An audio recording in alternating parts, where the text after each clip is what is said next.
2026 சட்டமன்ற தேர்தல் வாக்கு எண்ணிக்கையானது இன்று காலை 8 மணி முதல் தொடங்க உள்ளது. இது தமிழகம் முழுவதும், ஏன் இந்தியா முழுவதும் ஆச்சரியத்துடன் எதிர்பார்த்து காத்திருக்கின்றார்கள். ஆனால் இந்த தேர்தலை பொறுத்தவரைக்கும் 4 முனை போட்டி, தென் மாவட்டங்களில் சசிகலா வருகையினால 5 முனை போட்டிகள் நிலவி வந்தது. கடந்த தேர்தல்களில் திமுக உதயசூரியனுக்கு போடுவோம், அதிமுக இரட்டலைக்கு போடுவோம் என்று நெஞ்சை நிமிர்த்தி சொல்வார்கள். அவர்களுக்கான ஒரு பேக்ரவுண்ட் சரியாக இருந்தது. ஒருவேளை இந்த கட்சி தோற்று போயிட்டாலும் அந்த கட்சியுடைய கீழ்மட்ட நிர்வாகிகளும் மேல்மட்ட நிர்வாகிகளுக்கு வாக்காளர்களுக்கு பாதுகாப்பாக இருப்பார்கள் அப்படிங்கிற ஒரு நம்பிக்கை தொடர்ந்து நிலவி வந்ததை நம்ம பார்க்க முடிகிறது. ஆனால் தற்பொழுது நாங்கள் விசில் சின்னத்துக்கு தான் வாக்களிப்போம் என்று சொல்லிவிட்டு ஒருவேளை விசில் சின்னம் தோற்று போய்விட்டால் நாளைக்கு திமுகவோ அதிமுகவோ விசிலிடம் போய் பார்த்துக்கொள் என்று நமக்கு எந்த உதவியும் செய்ய மாட்டார்கள். இரண்டாவதாக, பல வகைகளில் நமக்கு இந்த கட்சிகள் இடையூறு ஏற்படுத்துவார்கள் என்ற ஒரு பயத்தின் காரணமாகத்தான் இந்த கருத்து கணிப்புகளில் அதிமுக திமுக ஏற்கனவே வாக்களித்தவர்கள் எல்லாம் விசில் சின்னத்திற்கு வாக்களிக்க போகிறோம் என்பதை மௌனமாக வைத்துக்கொண்டு தங்கள் பழைய கட்சிகளுக்கு வாக்களிப்பதாகவே கருத்து கணிப்புல சொல்லியிருக்காங்க.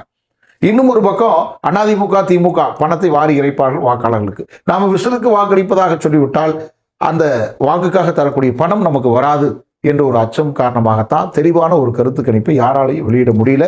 அந்த வகையில எக்ஸிட் போல்ஸ் கருத்து கணிப்புன்னு சொல்லிட்டு மை இந்தியா நிறுவனம், அதாவது இந்தியனுடைய பத்திரிகை நிறுவனம் 120 சீட்டுக்கு மேல விஜயோட டிவிக்கே வெற்றி வரும்னு சொல்லியிருக்காங்க.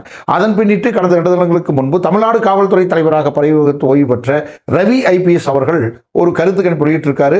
அவர் தனக்கு கீழே பணியாற்றி ஓய்வு பெற்ற கிட்டத்தட்ட 2340 அதிகாரிகள், ஒரு தொகுதிக்கு 10 அதிகாரிகள் வீதம் 100 மக்களை சந்தித்து அவர்களிடம் இந்த கருத்துக்களை கேட்டு டெக்னாலஜியில் வச்சு இதன் மூலமாக 120 சீட்டுக்கு மேல விஜயோட டிவிக்கே வரும் என்று சொல்லியிருக்கார். சென்னை மக்கள் நிம்மதியாக தூங்குவதற்கு காரணமாக இருந்த ஒரு இணை ஆணையராக பணியாற்றியவர் அவர். இன்னும் குறிப்பாக அவருடைய உடன்பிறந்த சகோதரருடைய கணவர் தான் தங்கம், தனது செட்டிங் அமைச்சராக இப்போது திமுகவில் இருக்கக்கூடியவர். தனது உடன்பிறந்த சகோதரருடைய கணவருக்கு எதிராகவே ஒரு கருத்து கணிப்பு வெளியிடுவாரா? இன்னும் கூடுதலாக நம்ம தேர்தலுக்கு 2 தினங்களுக்கு முன்பு நமது கொங்கு நியூஸ் 007 யூடியூப் சேனல்ல ஒரு வீடியோ வெளியிட்டிருந்தோம். 5.5 லட்சம் மக்கள் இதுவரை இதை பார்த்திருக்காங்க. காங்கேயம் சட்டமன்ற தொகுதியில் கடந்த 70 ஆண்டுகளாக வெற்றி பெறக்கூடிய கட்சி தான் மாநிலத்தில் ஆட்சி அமைத்திருக்கிறது அப்படின்னு சொல்லியிருக்கிறோம். அந்த வீடியோ லிங்க் கீழே கொடுக்க, அதை முழுமையாக பாருங்கள். எது எப்படி இருந்தாலும் இன்றைய தேதியில விஜய் விசில் சின்னத்தில் போட்டியிட்டு வெற்றி பெற்று ஆட்சியை கைப்பற்றுவார் அப்படிங்கிறது தான் மக்களுடைய நம்பிக்கை. நம்முடைய நம்பிக்கையும் அதுதான். நன்றி. அடுத்த வீடியோவில் சந்திப்போம்.